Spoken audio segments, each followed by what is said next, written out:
I grew up in the suburbs during the late 1960s and it was different from today. My parents were pretty laid back compared to most. They let me grow my hair longer than other boys my age. I loved my wavy hair that reached just past my ears and touched my collar. My dad was a musician and I wanted to be just like him. Most kids in the neighborhood had crew cuts or bowl cuts, but my parents never forced me to conform. Everything was fine until I started first grade in 1970. That's when I had to start taking the bus to school. The walk to the bus stop wasn't far, just past a few houses where other kids would gather. On my first day, my mom walked with me to make sure I got on safely. My mom gave me the usual first day reminders, telling me to have a great day and reminding me to be good and listen to the bus driver. I waved goodbye as I climbed aboard, found an empty seat, and settled in for the ride. As soon as we turned the corner and my mom was out of sight, the bus screeched to a halt. The driver got up and started walking down the aisle, glaring at each new student with cold, mean eyes. When he got to me, he stopped. The bus driver mockingly asked what we had here, calling me a little hippie boy in a sneering tone. Before I could respond, he grabbed my hair and yanked me up out of my seat. The pain was shocking as he lifted me by my hair, my feet dangling above the floor. With his other hand, I'll never forget those bony knuckles, he started hitting the side of my head. I screamed and cried until he finally dropped me back into my seat. The bus driver then threatened all of us, warning that anyone who wasn't perfectly still and quiet would get the same treatment he'd just given me. For weeks after that, we rode in terrified silence. I watched helplessly as he did the same thing to other kids for the smallest things, whispering to a friend, dropping a book, or even just fidgeting too much. I never told my parents. Somehow, in my 6-year-old mind, I thought this was normal, that all bus drivers disciplined kids this way. Then one morning, a new kid got on the bus. He had just moved to our neighborhood, and the driver pounced immediately. The bus driver menacingly announced it was time for the new kid to learn the rules. He grabbed the new kid's hair and started his usual beating. During lunch that day, a group of us surrounded the new kid to warn him. I explained to the new kid that he needed to sit completely still and quiet on the bus or the driver would hurt him again. Another kid chimed in, confirming that the driver did this to everyone who broke his rules. The next morning, the new kid got on and sat quietly, just like we told him. We pulled away from the stop and suddenly police sirens wailed behind us. The bus driver pulled over and this enormous police officer stepped out. He was built like a tank, muscles on top of muscles. He could have probably bent a steel beam with his bare hands. The officer ordered the bus driver to step out and check the front tire, claiming there was something wrong with the lower lug nut. When the bus driver bent down to look, the officer grabbed him by the hair, lifting him clean off the ground with one arm. The sound of his billy club connecting with the driver's body made us all wince, but none of us felt sorry for him. The driver's screams echoed through the bus as the officer kept hitting him. The officer delivered his threat with terrifying clarity, promising to come back and finish what he started if the driver ever touched another child again. The new kid excitedly announced to everyone that the officer was his dad, beaming with pride. We all erupted in cheers as the officer dropped our tormentor to the ground. The bus driver crawled back into his seat, blood dripping from his face and head. He drove us to school in silence, and we never saw him again. Within a week, the school board launched an investigation. Turns out the police officer had gathered statements from several parents whose kids had finally opened up about the abuse. The bus driver was arrested and charged with multiple counts of assault on minors. He ended up serving 5 years in prison and was banned from ever working with children again. The police officer became a legend in our neighborhood. Every time he drove past our bus stop in his patrol car, we'd wave and cheer.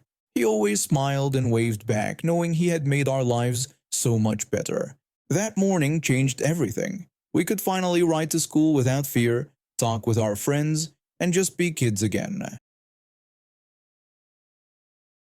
I recently got my dream summer job at an outdoor activity center. I've always been into extreme sports, especially surfing, so when they offered me a position teaching people how to use their flow rider, a stationary wave machine, I was thrilled. The pay wasn't amazing, but getting paid to teach surfing signed me up. After completing my training, I was eager to start teaching.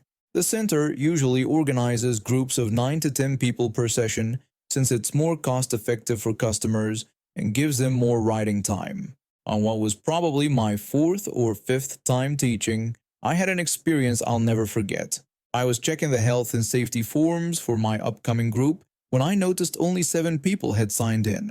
I asked the receptionist if anyone was missing, and she mentioned 2 people were running late.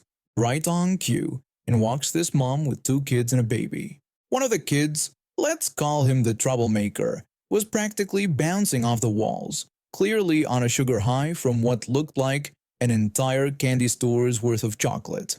As I headed to the staff room for a quick drink before the session, the duty manager pulled me aside. He warned me about the group, mentioning they'd been there before. When I asked what happened, he told me to keep an eye on the bigger kid, explaining that during their last visit, he had made a mess of reception, and the mom was difficult. He advised me to keep my radio handy and not hesitate to call him if needed. I started the session with my usual safety briefing, but I couldn't even get through the fire safety instructions before the troublemaker interrupted me. He complained that he already knew everything and demanded to know when they could start. I tried to continue explaining about removing jewelry and watches and asking about medical issues or medications. The troublemaker just impatiently asked again if they could go. Finally, I relented and directed them to grab their wetsuits. The session started normally enough. I let the youngest kid turn on the ride, which is a small thing that makes them feel special. The troublemaker immediately whined about not getting to do it, but I ignored him. Things went downhill fast. The troublemaker refused to take turns, so I had to use my tried and true trick of spraying water in his face to get him off the wave. When I tried teaching the group how to jump onto the wave from the back, he wouldn't stop interrupting. I couldn't even finish announcing the next activity before he shouted that he already knew how to do it. He wasn't paying attention when I demonstrated, and karma hit quick. When it was his turn, he walked straight into the main flow and landed on his elbow. I had to offer him my hand twice before his pride finally let him accept help. The situation escalated when he started stealing boards from other kids and getting into fights. When I confiscated a board he was using to hit another kid, he actually punched me in the side. I had a bruise there from a cycling accident 2 days before, which worked perfectly in my favor. I radioed his mom over and explained that since her son had punched me, he wouldn't be allowed on for the next 15 minutes. She immediately protested, saying I couldn't do that. I pointed out that if he was stronger or older, it could be considered assault. She tried to downplay it, claiming he hadn't hit me that hard. I showed her the bruise from my bike accident and suggested we could get my manager's opinion on the matter. The session finally ended, but not before more drama. The kid refused to leave the ride, and his mom tried to convince me to turn it back on. When I asked why I should, she complained that he hadn't gotten the same amount of time on the ride as others. I told her I would only turn it back on if she paid the £60 to operate the flow rider and convinced my manager it was appropriate. Later, Karen complained to my manager, but the CCTV footage backed up everything I said. After they left, they were caught dropping trash onto people from a railing. The manager called the police, and the center permanently banned them from all activities. I found out later that this wasn't their first incident. They had quite a collection of complaints against them. The receptionist told me they were now completely blacklisted, though I joked it would only last until the mom married her next victim. Another customer who witnessed everything tried to tip me £5 for handling the situation well. When I explained we couldn't accept tips, I directed him to our charity donation box and suggested leaving a review on TripAdvisor instead. A few days later, I got my free lunch reward for receiving another 5-star review. Sometimes, karma works in delicious ways. My sister was always our parents' favorite, the golden child who could do no wrong. While I worked hard through medical school, she floated through life on our parents' dime, changing majors 3 times before settling on fashion design. Don't get me wrong, I love my sister, but she always had this way of making everything about herself. When I announced my pregnancy to the family, she somehow turned it into a conversation about her upcoming wedding. When I gave birth to my daughter, She visited the hospital mainly to talk about her wedding dress alterations. The real trouble started 3 months before her wedding. We were having lunch at our parents' house when she dropped the bomb. She started talking about what would make her wedding absolutely perfect. When I asked if she had finally picked the flowers, she said no. Then she declared that she wanted my daughter to be her wedding gift.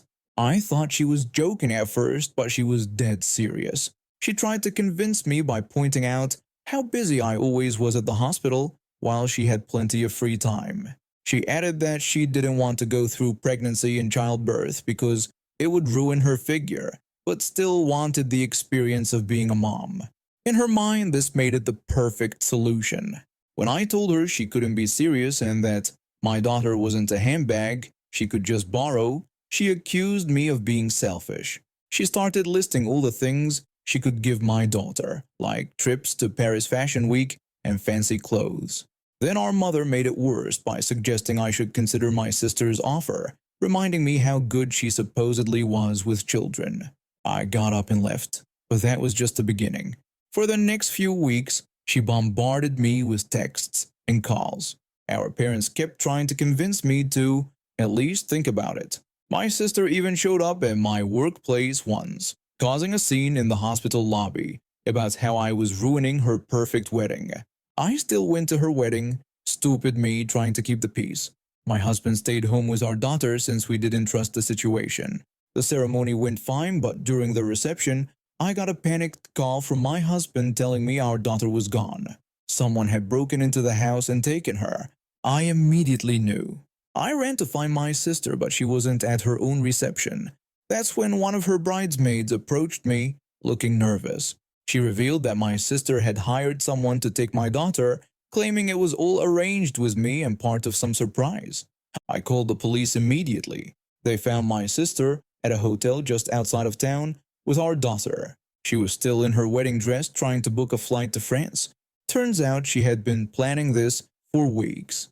She had hired a private investigator to learn our routines and found someone willing to break into our house, all paid for with our parents' credit cards.